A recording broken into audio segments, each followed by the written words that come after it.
Que a paz de Cristo Jesus seja com todos. Vamos iniciar nossa aula. Sou o professor Maurício Capelari e estamos na lição 4, Elias e os profetas de Azerá e Baal.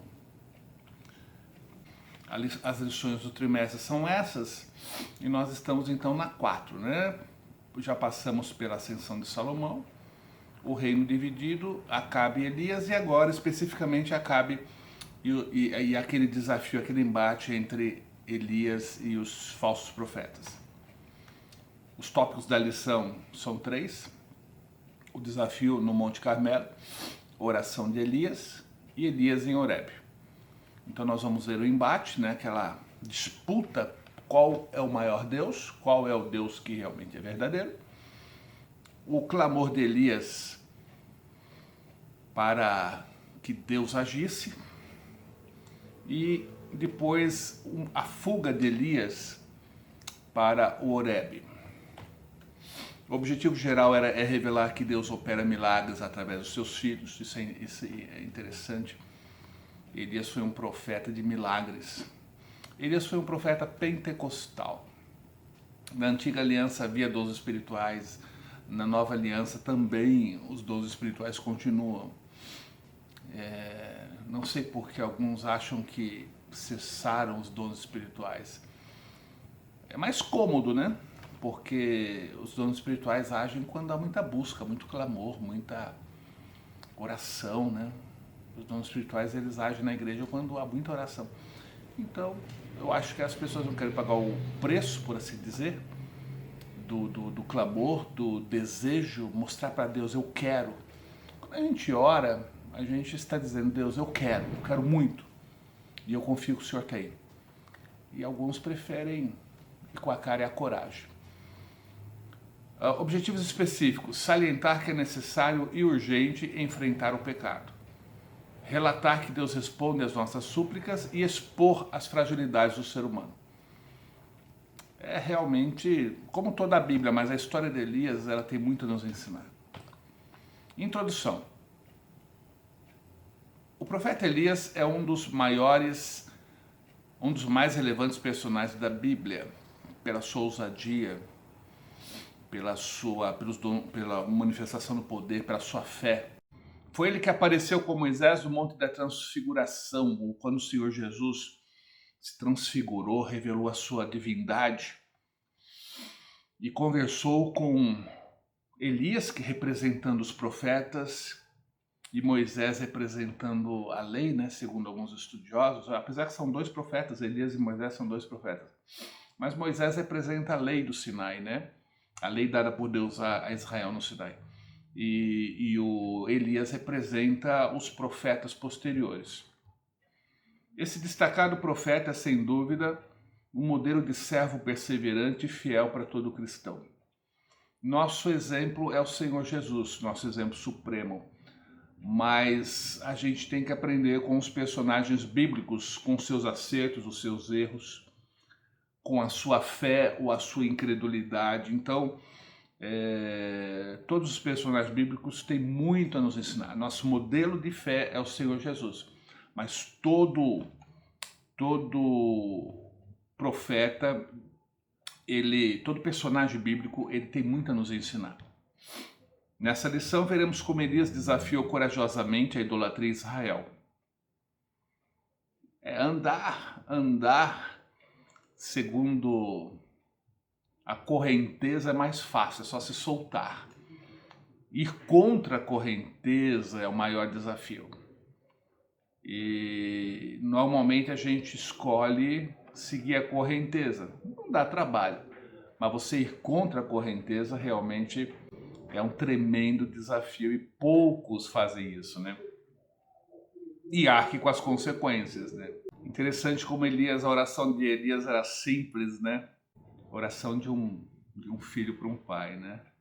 A gente vai ver a oração simples de Elias e em contraste com a oração da manhã toda pelos falsos profetas. Isso nos faz lembrar também a oração do Senhor Jesus, Pai Nosso. Pai.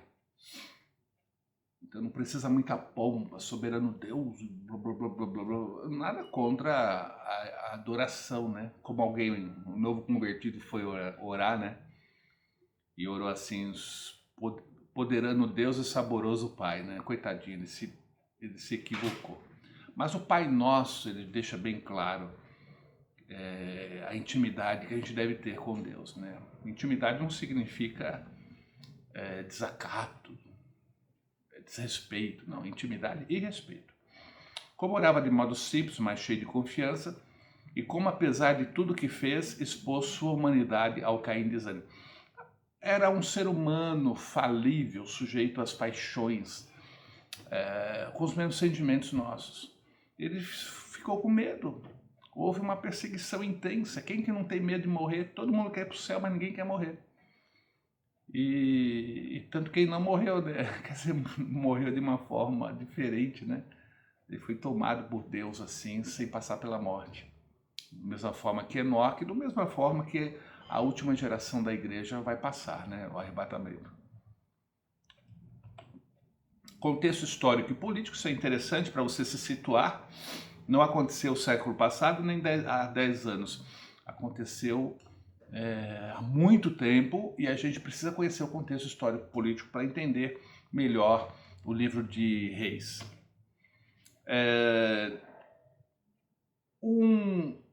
Abrir um parênteses. Vamos falar de teocracia. Teocracia, governo de Deus, mas vamos um pouquinho mais longe. É quando Deus governa através de um líder designado para tal função. Deus não reina diretamente, ele delega. Ele não reina, ele delegou a Adão para reinar sobre o Éden. Ele delegou ao marido comandar a família. E quando eu digo isso, não é privilégio, é responsabilidade. Pode ter o seu privilégio, mas é, acima de tudo, responsabilidade diante de Deus. Quem comanda a igreja? Deus comanda a igreja através do anjo, do pastor, né, do líder. Deus comanda os anjos através do arcanjo. Deus vai comandar as nações através do Messias. Então é sempre assim, Deus governa através de alguém. Faz parte da característica de Deus, é delegar. Ele delega, ele trabalha em equipe. É claro que quando a situação exige algo exclusivo dele, por exemplo, salvar a humanidade, ele veio pessoalmente. Criar, ele veio pessoalmente. Então há coisas que o próprio Deus age pessoalmente quando a sua equipe não pode funcionar tão bem, né? O que Deus faz é perfeito, mas a qualidade do sistema teocrático dependerá da fidelidade do líder. A gente vai estudar o rei de Israel, que é Acabe, e que ele vem de uma sucessão de reis, e depois dele vem uma sucessão de reis, que foi uma grande tragédia, né? A gente vai ver isso melhor. Então, o Elias combate um sistema, na verdade ele não combateu o sistema político, ele combateu o sistema religioso proveniente do sistema político. A política de Acabe foi idólatra. Salomão também cometeu esse erro, né? Salomão começou bem e no meio da história se aliou às nações, casou com as mulheres das nações, né? As filhas dos reis, e junto com a esposa, o kit completo envolvia ídolos e ele acabou se curvando perante outros ídolos.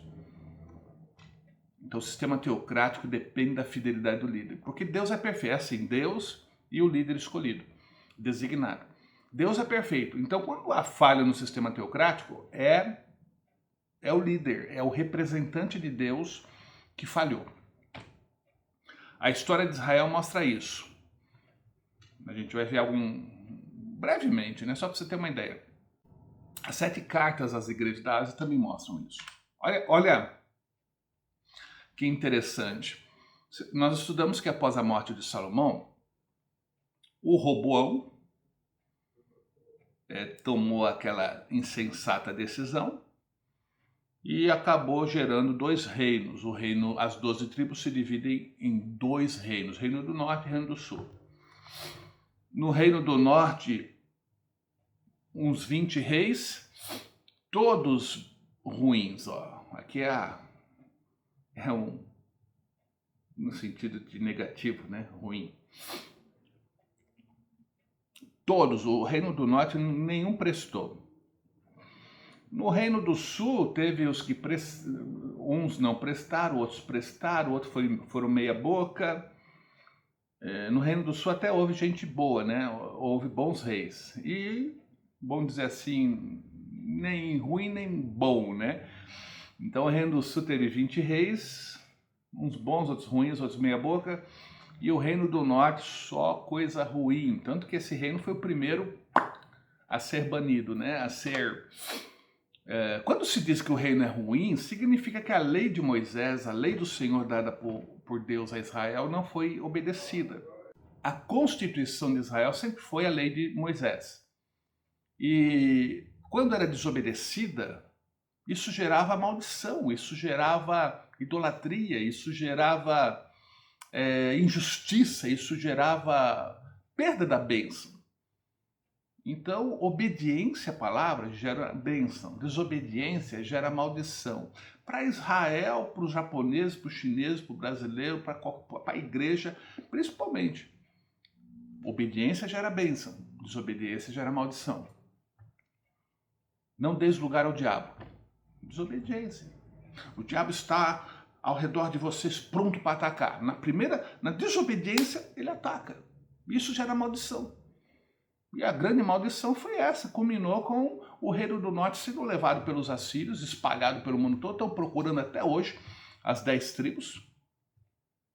E o reino do sul permaneceu mais 100 e poucos anos, mas também, só que houve um proteger de Deus a Judá, porque de Judá viria o Messias, né? Mas isso é fantástico esse assunto, mas não podemos entrar muito nisso. O que eu quis mostrar aqui foi que a qualidade da teocracia depende da fidelidade do rei. As 7 igrejas também mostram que a qualidade da igreja, da teocracia eclesiástica na igreja, depende da qualidade do líder. Lembrando que a gente fala carta às igrejas, mas na verdade é carta ao líder da igreja, porque a igreja é um reflexo do seu líder. A líder que não está nem aí com missões, a igreja também não vai estar nem aí com missões. A líder que não está nem aí com oração. A líder que ama a palavra, a igreja vai amar a palavra. A líder que ama a oração, a igreja vai amar a oração. A igreja, ela é conduzida pelo líder, pelo pastor. E o que o pastor não gosta, a igreja vai acabar imitando. O que o pastor ama, a igreja vai seguir. Então é interessante como a influência do líder.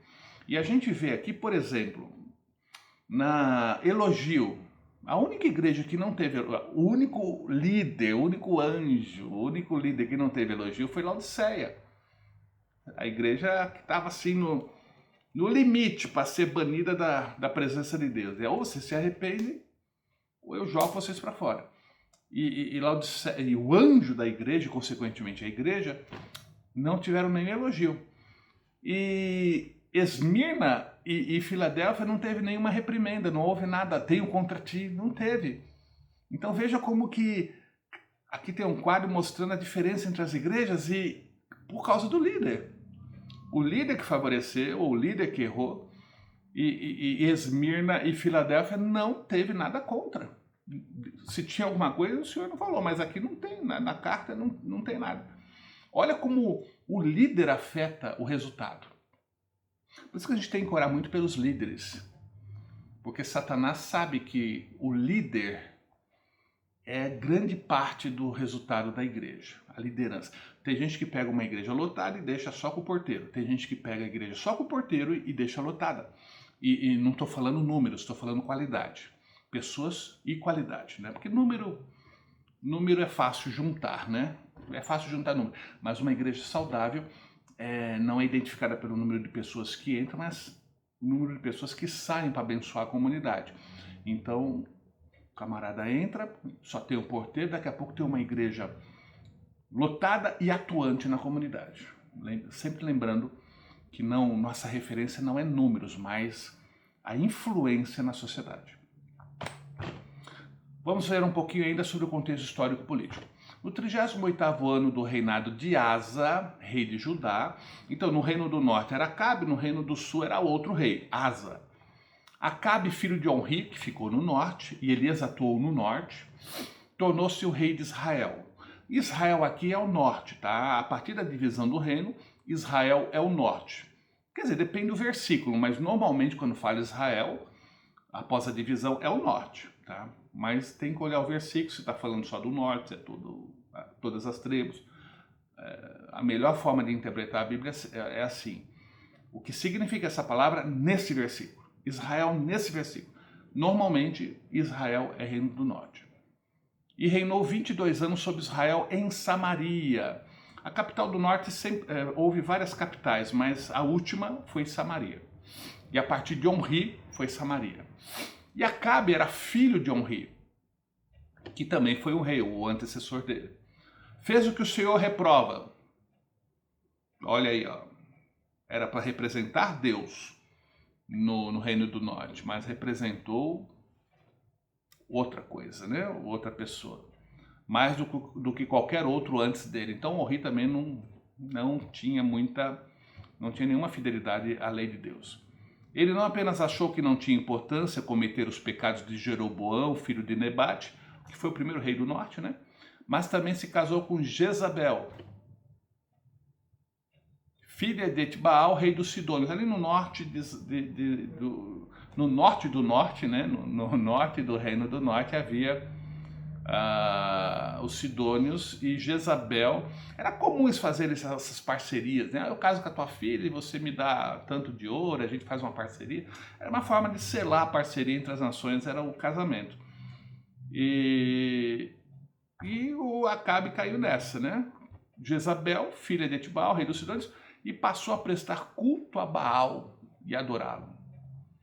A Jezabel trouxe o seu deus de estimação, Baal. Qual o problema de Baal? Qualquer outro deus que não seja o único, a pessoa está adorando demônios. Deus não age na mentira, Deus só age na verdade. Quando a gente adora a Deus, Deus age. Quando alguém adora outro Deus, está implicitamente adorando demônios, porque os demônios vão agir na mentira. A regra é clara.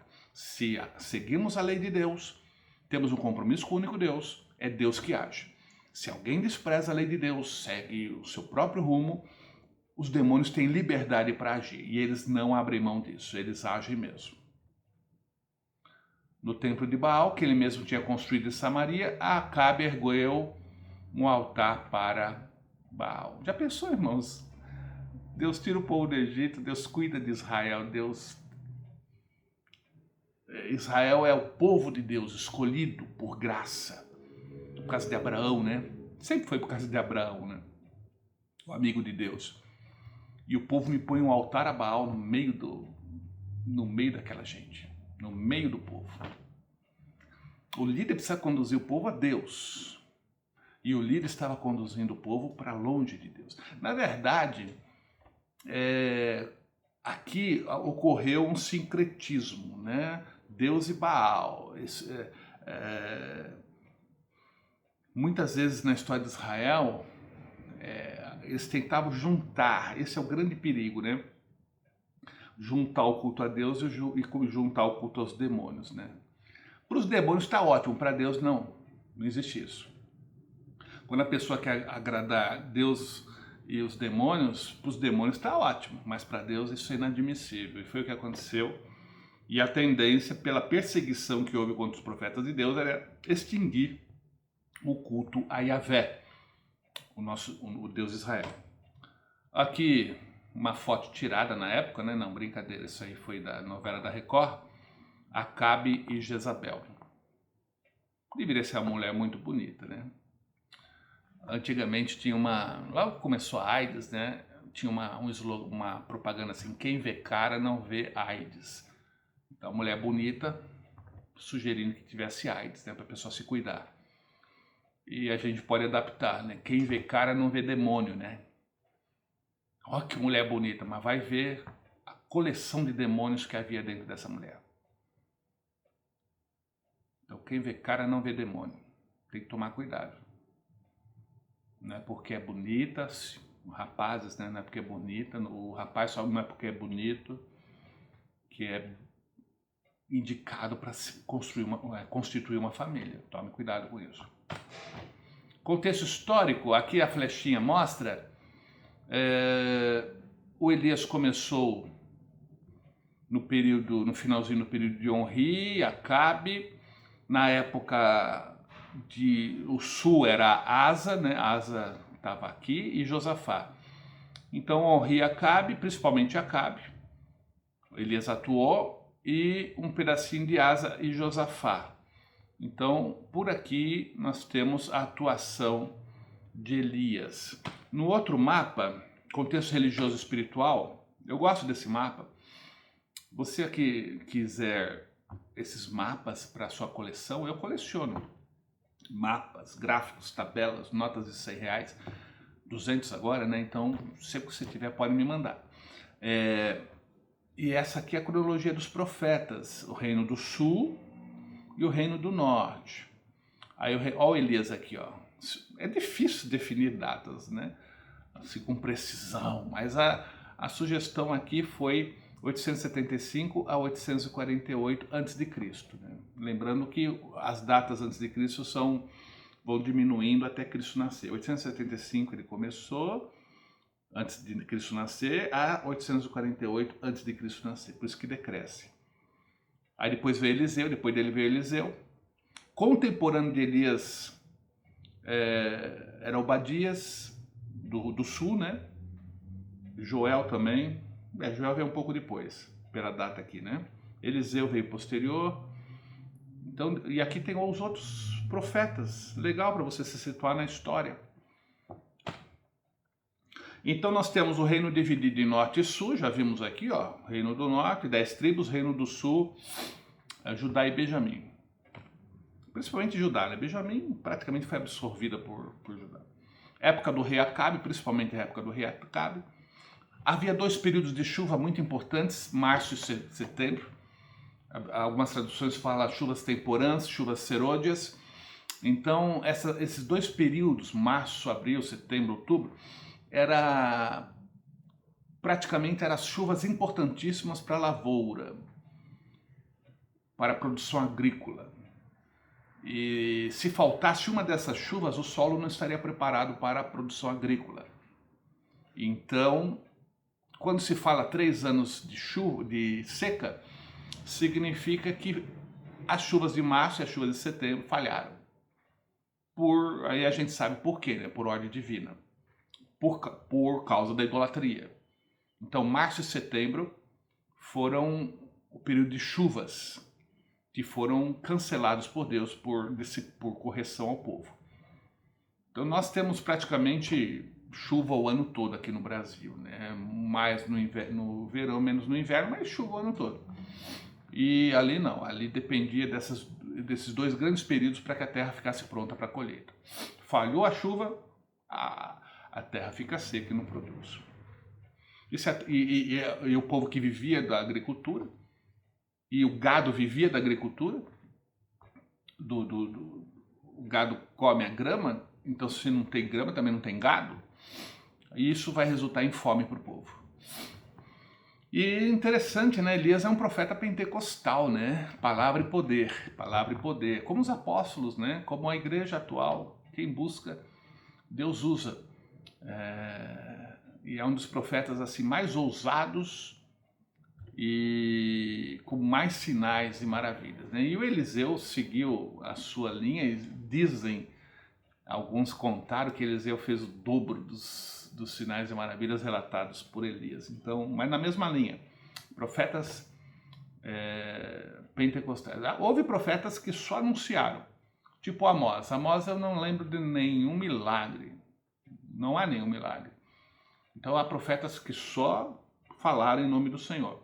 E há profetas que falaram e os sinais aconteceram. Moisés é um, Elias, Eliseu. Interessante se observar essa diferença, né? Qual profeta só falou, que só falou porque esse era o objetivo, e profetas que foram acompanhados de sinais e maravilhas. O contexto religioso. El seria o pai dos deuses, então havia um panteão cananeu, ou seja, conjunto dos deuses cananeus, e El era um dos deuses, era o deus principal, por assim dizer, né? Não tem nada a ver com a Bíblia, que é o panteão cananeu. El seria o pai dos deuses, mas não teria muito contato com os homens. Azerá era a deusa mãe. Interessante, né? Todo deus tinha sua esposa. E quando os pagãos se converteram ao cristianismo após Constantino se converter, a grande pergunta foi: quem vai ser quem é a deusa dessa história? Aí arranjaram uma deusa, né? Deificaram Maria. A Maria é um personagem bíblico, mas o que fizeram de Maria já é um dogma, já é a doutrina romana, que não tem base bíblica. O que é um dogma? A partir de hoje a gente vai crer mesmo que não esteja na Bíblia, porque a igreja tem, segundo eles, autoridade para criar doutrinas. Decidiu na terra, Deus concorda. Olha que absurdo. E daí surgiu a doutrina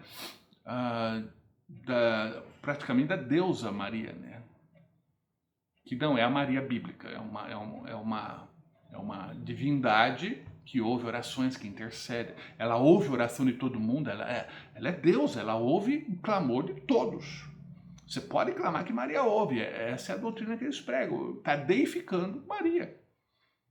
Nós amamos Maria, mas ela fica no lugar dela.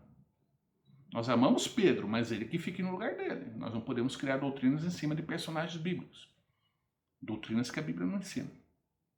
Azerá era a deusa mãe, um filho ou neto de destaque seria Baal. Então o filho de El com Azerá seria Baal. Sua consorte Astarte, que no Antigo Testamento aparece como Astarote ou Astorete, era a deusa da fertilidade. Nos tabletes de Ranchama, Anat aparece como uma consorte de Baal. Seu maior inimigo era Mote. O clima da Síria e da Palestina, só para você entender por que Baal tem a ver com essa seca. O clima da Síria e da Palestina contribuía para a elaboração dessa religião. As chuvas cessam em março, abril. Então, março, abril é o primeiro período de chuvas. Ou o último, conforme o ponto de vista, né? Porque, só para lembrar, quando aqui é verão, lá é inverno, quando aqui é inverno, lá é verão. O hemisfério norte é o contrário. Só começa a chover novamente em outubro, novembro, e durante o intervalo pouca vegetação pode crescer, a menos que as chuvas voltem à forma inevitável. Assim, os cananeus personificaram as forças que fazem a vegetação voltar à vida. Olha, as lendas, os mitos que foram criados em torno da lavoura, em torno do tempo, do clima. E se a gente não tem a Bíblia, a gente cai nisso mesmo. Se a gente não tem a revelação, a gente cai no conto da carochinha. A razão pelas quais as chuvas cessariam é que Baal seria morto em uma luta feroz contra a morte. Então, acabou a chuva porque Baal foi morto na luta contra a morte. E as chuvas retornariam no final do ano porque os amigos de Baal, que é o Sol, e Astarte, fertilidade, lhe devolveriam a vida. Então, o Baal é morto em março, abril, por isso que acabou as chuvas, mas os amigos dele o ressuscitam em setembro, outubro. E aí volta a chover. Mas isso é um absurdo. Quem não tem a palavra de Deus cai. E cai bonito. Nesses mitos, nessas lendas. A terra floresceria novamente porque Baal e Astarte copulavam. Assim, temos nisso uma forma de religião que é essencialmente adoração à natureza. Quando os homens perturbam os deuses ou deixam de agradá-los, há perturbações nas condições atmosféricas ou nas vidas das famílias e das tribos. Os profetas de Baal diziam: vocês estão perturbando os deuses, Baal precisa restaurar a chuva. E o Elias dizia: é Deus quem vai restaurar a chuva se vocês se arrependerem. Baal é um demônio que está amaldiçoando Israel. Elias dizia, e os profetas diziam: Yahvé é que está estragando tudo, tem que ser só Baal, cultuem só Baal. Então imagina, cada um defendendo o seu Deus. A culpa é de Baal, diz Elias, a culpa é de Yahvé. Essa crença absurda que vocês trouxeram do Egito. Então imagina o embate, imagina a disputa, quem é o melhor Deus, né? Só para você conhecer mais sobre Baal. É o supremo deus dos cananeus, correspondendo a Bel, deus dos babilônios. Tanto Baal como Bel se traduzem por proprietário, marido e senhor. A palavra Baal significa literalmente proprietário, marido e senhor. O Baal cananeu era chamado Baal Semaim, isto é, senhor do céu. Conforme a cidade, ele recebeu o nome da cidade, Baal, Peor. Então, o Baal era adorado em várias cidades. E o nome dele é Baal de Peor, Baal de tal cidade. Então, geralmente se aliava à cidade em que o adorava. Baal era no tempo de Josué o deus Sol, responsável pela germinação e crescimento da lavoura, o aumento dos rebanhos e a fecundidade das famílias. Azerá. Os cananeus adoravam Azerá, o Asterate, o Astorate, Asterote, Astarte, Azerá, Balate. Por que tanta diferença? Porque é difícil você transliterar, às vezes, palavras semíticas que só tinham consoante, né, muitas vezes. Como deusa da fertilidade, talvez mesmo como deusa da sexualidade. Era considerada esposa de El, o deus supremo da mitologia cananeia. Os postes ídolos associados aos ritos de adoração da deusa eram aparentemente troncos de árvores sem galhos. A função exata desses postes ídolos estava ligada à prostituição masculina e feminina. O culto a esses demônios sempre envolvia o que não presta. E a imoralidade sexual marcava esses cultos. O que para nós parece um absurdo por causa da influência cristã que nós temos, judaico-cristã, para eles era super normal. Prostitutos e prostitutas cultuais. Alguém tem a relação sexual com prostituta e prostituta e passa a ter um acesso à divindade.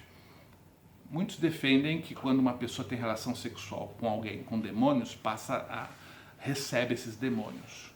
Há uma transferência, uma só carne, né? Há uma transferência de demônios. Isso não acontece no casamento porque Deus protege o fiel. Mas aí, quando a pessoa cai na imoralidade, ela vira depósito de demônios. Há uma transferência de demônios. Eu acho interessante isso, porque as pessoas elas desfrutavam da divindade através da relação sexual. Olha o perigo. Os profetas os consideravam repulsivos e ordenavam aos reis de Israel que os derrubassem onde quer que estivesse erigido. Então esses postes ídolos eram centros de prostituição e outras porcarias. Eu imagino, deduzo, né, drogas, álcool, orgias. Eu imagino que havia para satisfazer a carne, porque é anti-lei, né? Quando se adora a Deus é a lei, quando se adora os demônios é a anti-lei de Deus e realmente é uma tragédia. Interessante observarmos que essa divindade, a esposa dos deuses, como já disse há pouco, ela permeia os panteões, os deuses das nações. Sempre houve deusa, esposa do Deus. E, repito, quando Constantino se converteu, olha aí, nós tínhamos Babilônia, Semíramis, Ísis, Afrodite, Diana, na China, na Roma Antiga, no hinduísmo. E essa gente se converteu e pelo que os estudiosos dizem, a ideia de Constantino era uma religião assim para todo o Império Romano, e uma religião que abrangesse as demais religiões. Por isso que houve uma fusão. Os estudiosos mostram que inicialmente houve uma fusão do cristianismo romano com o paganismo. Muitos elementos do paganismo entraram no cristianismo para não chocar tanto. E a deusa no cristianismo não tem a menor ideia, né? Não tem. Não há na Bíblia deusa, mas a Maria se encaixou através de dogmas, né? Como eu já disse há pouco, através de dogmas a Maria se encaixou. Dogma, repito, não está na Bíblia. A igreja decidiu que aquilo ascendeu aos céus e ela intercede por nós. Isso são dogmas que você vai procurar na Bíblia a vida toda e não vai achar. Mas está relacionado com as decisões da própria igreja romana. Ok, dois momentos na vida de Elias. Primeiro momento, um momento de vitória. Todo mundo gosta disso, né? Momento de vitória. No templo de Baal, que ele mesmo tinha construído em Samaria, Acabe ergueu um altar para Baal. Fez também o poste sagrado. E sempre quando a gente fala em idolatria, é culto a demônios. E existe uma regra: nós nos tornamos iguais a quem adoramos. Se adoramos a Deus, nos tornamos iguais a Deus. Se alguém adora os demônios, se torna igual aos demônios. E os demônios não têm herança na vida eterna, não têm herança no reino de Deus eterno. Ser igual aos demônios é se autocondenar, é se autolançar no lago de fogo, que é o destino deles. Isso é muito sério. Ele provocou a ira do Senhor, o Deus de Israel, mais do que todos os reis de Israel antes dele. É difícil dizer quem foi pior ali no Reino do Norte, hein? Mas até então, o Acabe ganhou o troféu. Ora, Elias de Tisbe, em Gileade, disse a Acabe: juro pelo nome do Senhor, o Deus de Israel, a quem sirvo, que não cairá orvalho nem chuva nos anos seguintes, exceto mediante a minha palavra. Bom, então entrou Elias em cena, amando do Senhor, e por causa de toda aquela idolatria, apoiada pela instituição, pelo comando da nação, que é o Acabe e a Jezabel, foi decretado seca. Juro pelo nome do Senhor, o Deus de Israel, a quem sirvo, que não cairá orvalho nem chuva, seca. E essa seca durou 3 anos e meio, né? Olha, aqui é onde os profetas, o sacrifício e os profetas de Baal foram mortos. Aqui ocorreu quando acabou a seca. É aqui o nascimento de Elias, a região de Gileade. Os corvos alimentam Elias na época da seca.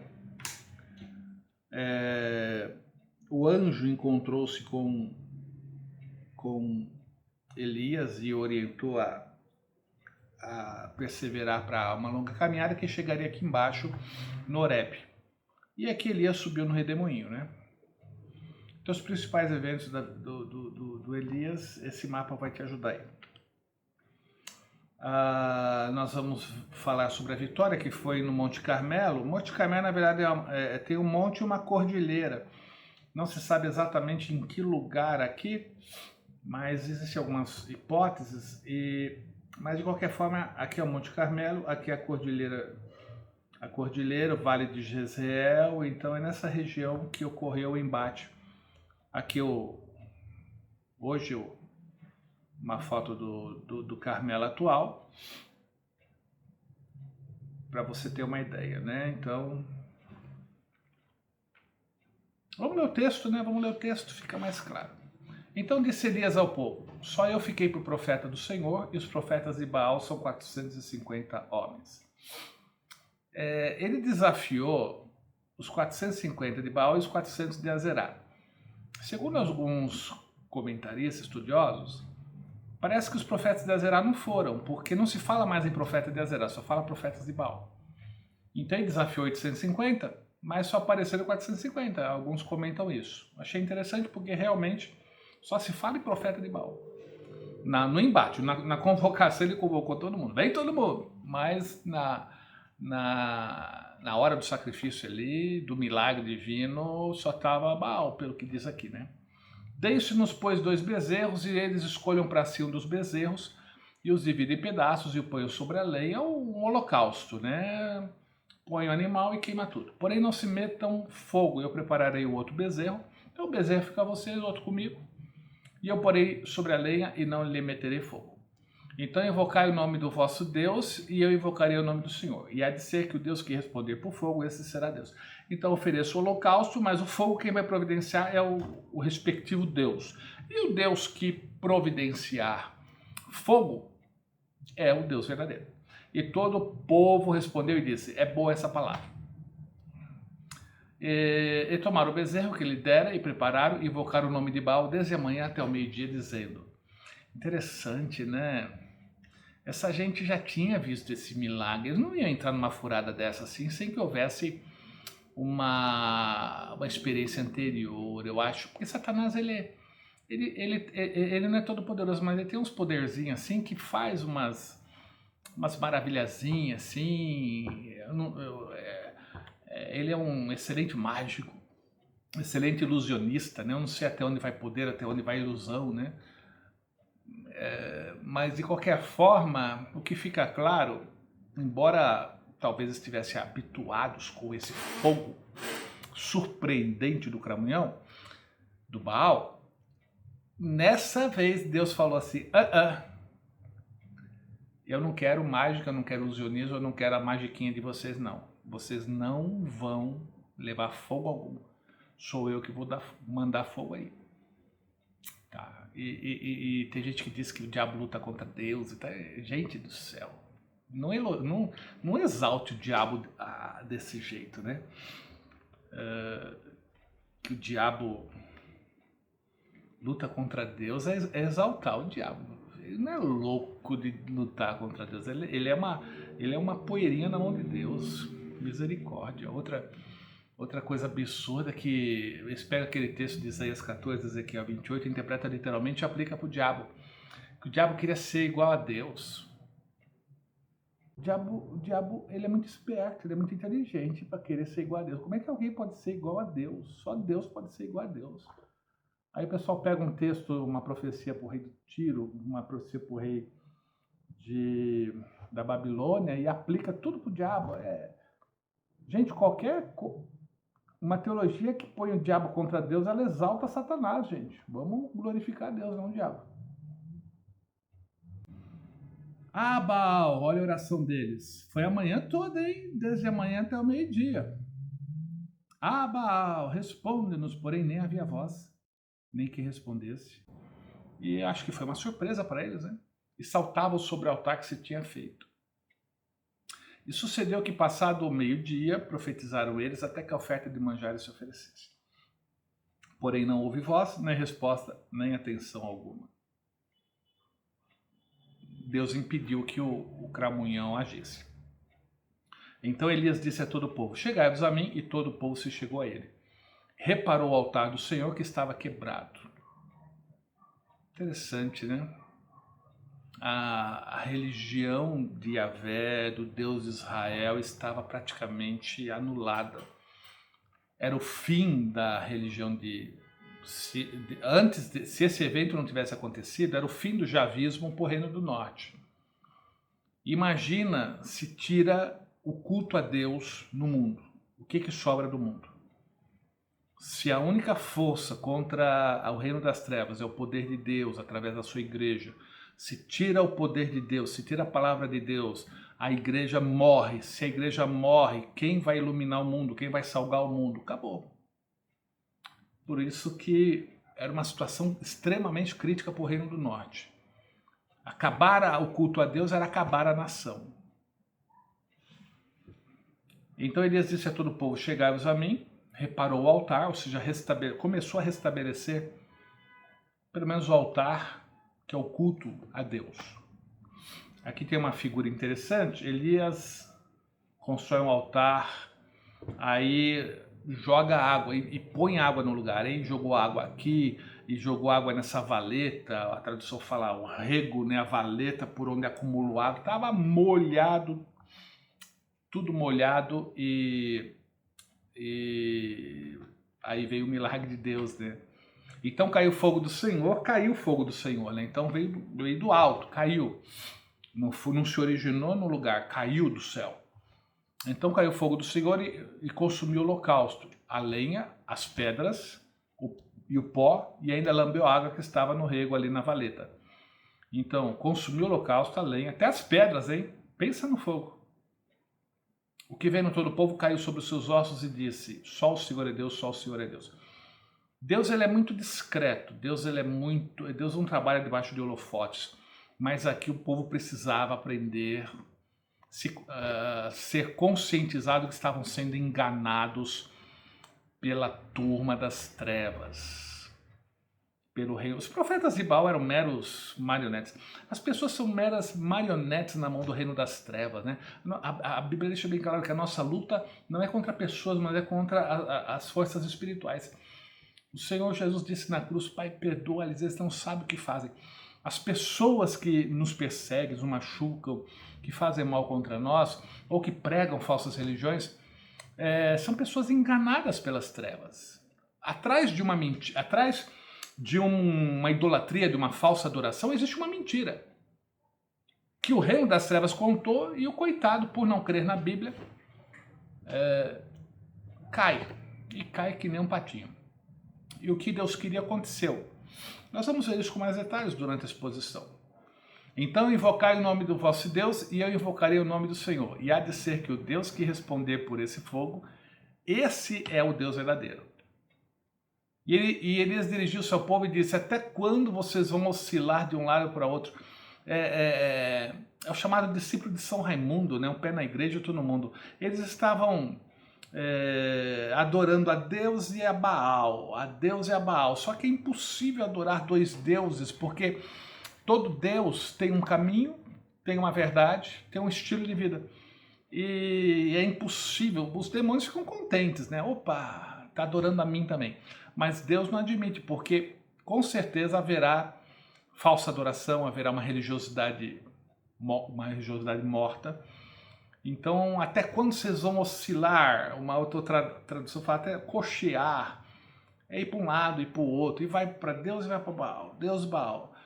Como eu disse para os demônios, legal, mas para Deus isso é inadmissível. O desafio no Monte Carmelo. O zelo de Elias o pôs diante de um confronto. Devido à apostasia do povo e à falta de liderança espiritual do rei Acabe e de outros que lhe antecederam, Elias, como alguém que conhece muito bem o Deus a que serve, porque para fazer esse desafio tem que ter intimidade com Deus, hein? Nunca veja num herói da fé como uma meta inatingível.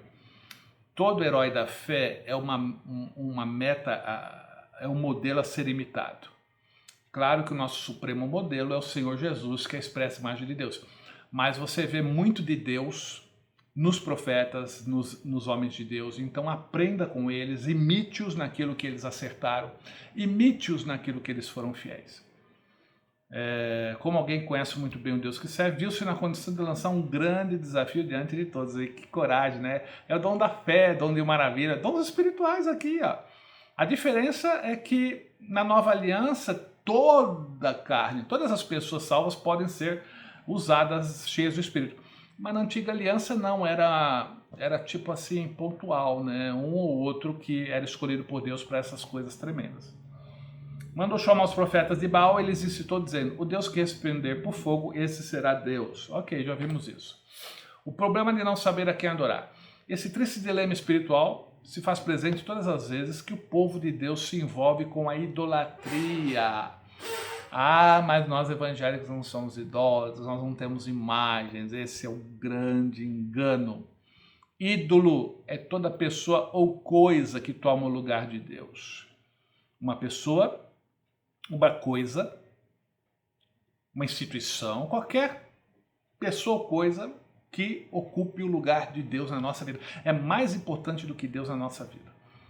Pois os que adoram ídolos não conseguem enxergar o verdadeiro amor e cuidado divinos, uma vez que, a despeito de ter todas as características da divindade, ilusão inventada pelo homem. Parece até que, pelo comentarista aqui, parece até que a falsa religião não funciona, né? Mas a falsa religião funciona. Sempre que alguém cria uma falsa religião, por seus interesses pessoais ou instigado por demônios, o reino das trevas vai dar vida à falsa religião. Então, a força da falsa religião está na ação do reino das trevas.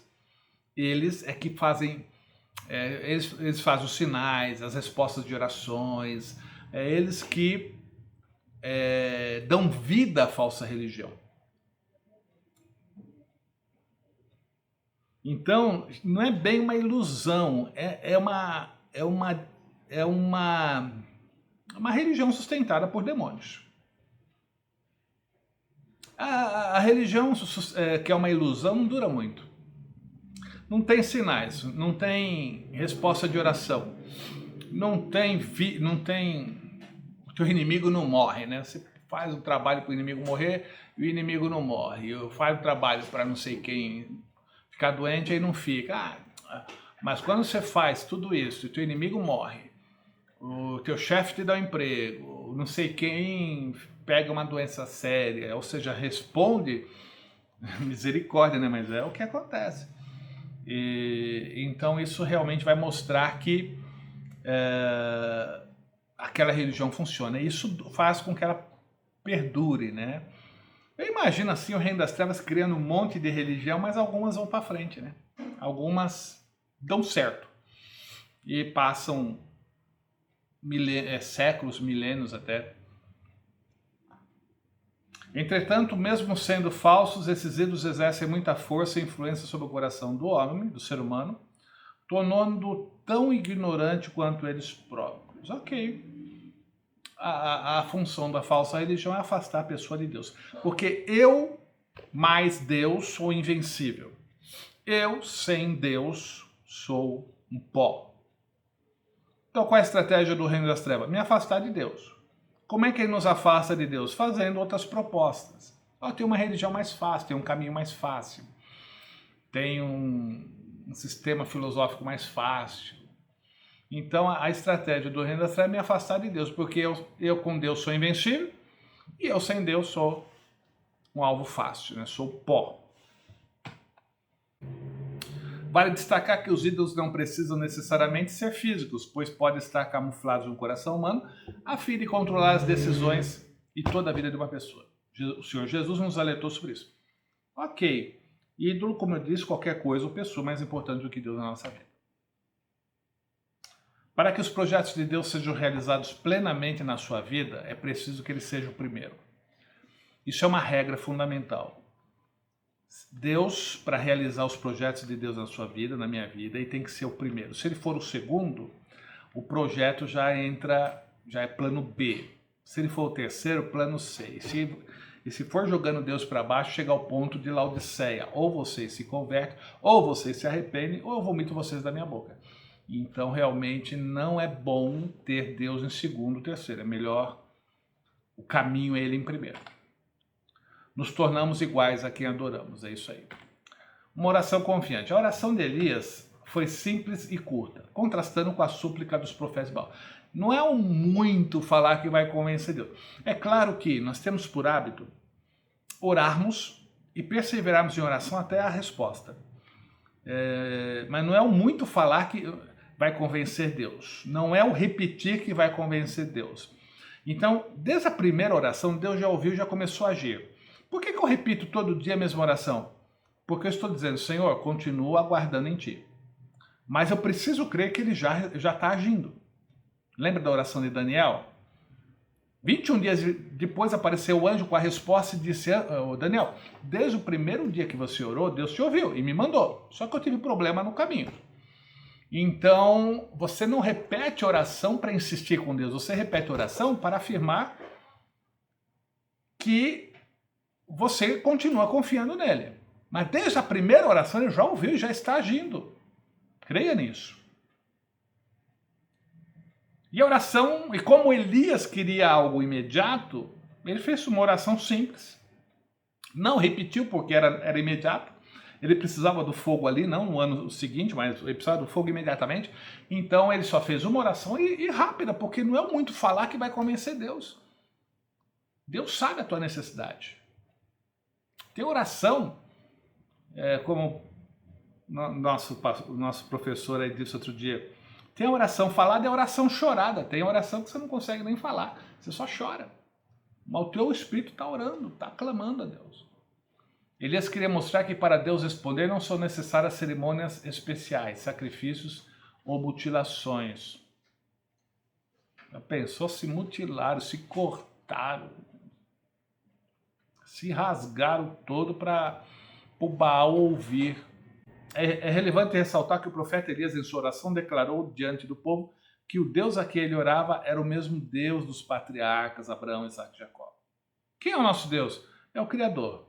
é o Deus de Abraão, Isaac e Jacó, é o Deus de Moisés, é o Deus do Messias Jesus. É o Deus da Bíblia. Porque a palavra Deus é muito genérica. Quantos hoje servem a Deus e dizem assim, eu pensava que servia a Deus, mas era outro Deus. Até Jesus, eu pensava que servia a Jesus, eu orava no terreiro de Umbanda a Jesus antes de começar os trabalhos. Aí eu descobri que o Jesus lá não é o Jesus de cá, é outro Jesus, então tem que tomar cuidado com isso, não é um nome. A divindade não é um título, a divindade é todo um conjunto de crenças, de doutrinas, de verdades. É isso que identifica a divindade. Então aqui deixou claro, Deus de Abraão, o Deus de... Aqui é Abraão, Isaac e Jacó, né? Mas é o Deus de Adão, é o Criador, é o Deus de Enoque, é o Deus de Noé, é o Deus de Abraão, Isaac e Jacó, é o Deus de Moisés, é o Deus que se revelou na Bíblia, é o Deus que enviou o Messias Jesus. Então tem todo um conjunto de doutrinas que identifica o nosso Deus, não é um título só, Deus. Pode ser qualquer título, mas a doutrina que é embutida no nome é que identifica o nosso Deus. Por isso que o nosso Deus é o Deus da Bíblia, que se revelou através da Bíblia. Na verdade, se revelou através dos profetas. Aí os profetas registraram e passaram para nós. Olha a oração que linda a oração de Elias. Cronometra aí quanto tempo vai dar. Ó Senhor, Deus de Abraão, de Isaac e de Israel. Que hoje em hebraico é mais rápido ainda, porque o hebraico, com poucas palavras, você fala um monte. Ó, vou começar, cronometra aí. Ó Senhor, Deus de Abraão, de Isaac e de Israel, que hoje fique conhecido que Tu és Deus em Israel e que sou o Teu servo e que fiz todas essas coisas por ordem Tua. Ó Senhor, responde-me, para que este povo saiba que Tu, ó Senhor, és Deus e que fazes o coração deles voltar para Ti. 20 segundos, eu contei aqui no cronômetro 20 segundos em português, né? Porque em hebraico deve dar uns 10 segundos. Mas 20 segundos a oração. Então, realmente, o que Deus quer é compromisso com Ele. O que Deus quer é fidelidade. E não orações bonitas. Claro que tempo de oração, se você for orar por todo mundo, se você for orar por todas as nações, se você for orar para os teus parentes, para os teus vizinhos, você vai orar horas. A oração vai durar horas. Mas não porque você vai falar a mesma coisa 2 horas, 1 hora. É porque é tanta gente para interceder que é difícil você orar pouco. Mas não é que você tem que ficar 2 horas pedindo uma coisa só para insistir com Deus. Não, não, não. Ora, vai intercedendo por várias pessoas, vai ter o seu caderno de oração, né? Isso é muito saudável. Nesta oração, o profeta expõe o verdadeiro motivo de ter erigido aquele altar e da necessidade de Deus responder com fogo. Tudo aconteceu, não era um show, não era uma autoprojeção do profeta, não era um holofote. Tem gente que gosta de holofote, mas Deus colocou Elias debaixo do holofote para trazer o povo ao arrependimento. Olha aqui, ó, para que este povo conheça que Tu, Senhor, és Deus. Tu, Yahvé, é Deus. Tu, Deus de Moisés, és Deus. De Abraão, Isaac e Jacó, és Deus. E que Tu fizeste tornar o seu coração para trás. Novamente a oração, ó, para que este povo saiba que Tu... Ó, ele colocou na oração dele já o motivo, né? Para que esse povo saiba que Tu, ó Senhor, és Deus e que faz o coração deles voltar para Ti. Essa tradução é melhor, né? E que faz o coração deles voltar para Ti. Deus, ele vai dar um jeito de trazer o coração do povo para Ele. Aí entra aquela frase, né? Por amor ou pela dor. Mas o Pai disciplina quem ama. Então ele fala com amor, ele fala pela dor, mas ele fala. E cabe a gente ouvir, né? Cabe a gente ouvir. Quando o povo viu isso, olha o resultado de tudo isso. Quando o povo viu isso, você vê como é que o povo é manipulado? Os profetas de Baal manipularam o povo. Deus usou Elias para mostrar a realidade das coisas, abriu os olhos dele. Agora eles foram para o outro lado. Então eles estavam assim, ó, ping-pong, Baal e Yahvé. Mas com o milagre, o que aconteceu? Eles descobriram quem é o verdadeiro Deus. Aí se posicionaram. O Senhor, Yahvé, né? Javé, o nome tetragrama sagrado, né? Quem já estudou isso. O Senhor, Yahvé, é Deus. O Senhor é Deus, Yahvé é Deus, só Yahvé é Deus. Só o Deus de Abraão, Isaac e Jacó, só o Deus de Moisés, só o Deus da Bíblia é Deus. E não esses deuses cananeus mentirosos, satânicos. Na época eles não tinham essa ideia de satânico, né? Hoje, com a revelação de Cristo, os evangelhos, e a gente percebe muito mais a ação do reino das trevas. Mas na primeira parte da Bíblia é muito sutil a ação dos demônios. Na segunda parte da Bíblia é escrachado, né? Uma pessoa tinha milhares de demônios, a outra tinha 7 demônios, e o demônio tentou Cristo no deserto, aí fica escrachado, aí mostra-se realmente o reino das trevas na segunda parte da Bíblia. Na primeira parte da Bíblia é muito sutil a presença do reino das trevas. Olha aí um desenho, mais ou menos como seria. Um outro desenho interessante, né? Vindo do fogo do alto. Isso aqui é bom, hein? O fogo veio do alto. Fica imaginando a glória, né? Oração e fé perseverante. Então, Acabe foi comer e beber, mas Elias subiu até o alto do Carmelo, dobrou-se até o chão, pôs o rosto entre os joelhos. Depois que o povo se arrependeu, pronto, está curado. É isso que Deus queria, arrependimento. Depois que o povo se arrependeu, aí Elias foi pedir chuva. Veja que ele não detinha o poder sobre a natureza. Ele agiu em nome do Senhor. Em nome do Senhor ele decretou seca e houve seca. Agora tem que consertar, vamos trazer chuva. E ele foi clamar a Deus. Veja como as coisas não são automáticas. Como a oração faz a Deus agir. Como é importante orar. Deus está lá no céu, mas ele vai agir se a gente clamar. É mais ou menos isso. Então, Acabe foi comer e beber, mas Elias subiu até o alto do Carmelo, dobrou-se até o chão e pôs o rosto entre os joelhos. Humildade, dependência, clamor. E pediu para o servo dele, vá e olhe na direção do mar. Carmelo ali perto do mar Mediterrâneo, né? Pelo menos deduzo isso, né? Que é o mar Mediterrâneo ali no Monte Carmelo.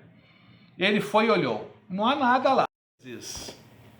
Nós não precisamos insistir com Deus, nós precisamos perseverar na oração. A Bíblia fala, eu não conheço um texto que fala, insista com Deus. Põe a Deus contra a parede. Essas coisas ridículas. Mas a Bíblia fala em perseverar na oração. Manter. Você crê, então, persevere orando até que você veja a resposta. Não, Elias fez 7 vezes a mesma coisa. Vai lá, 1, 2, 3, 4, 5, 6. Na 7ª, o servo disse, olha, acho que ele veio estar meio desanimado, ó. Uma nuvem tão pequena. Eu vi uma nuvenzinha ali do tamanho da mão de um homem que está se levantando. Aí Elias falou assim, corra, avise Acabe que vai chover. Que coisa linda, né? A fé de Elias. Irmão, tem gente que olha uma baita de uma nuvem e diz, eu pedi a Deus, mas acho que não vai chover não. O Elias viu, o servo dele diz, só tem uma nuvem do tamanho da mão humana. Mas para um homem de Deus, que anda com Deus, naquela nuvenzinha ele já viu a resposta de oração. Corra e diga a Acabe que vai chover. Que Deus te abençoe e que você possa estudar essa lição várias vezes. Leia o texto bíblico acima de tudo, né, que é o mais importante. E em nome de Jesus, leve para frente. Tudo que você aprende, passe para frente. Para 1, para 10, para 1000 pessoas, não importa. Passe para frente. Deus te abençoe.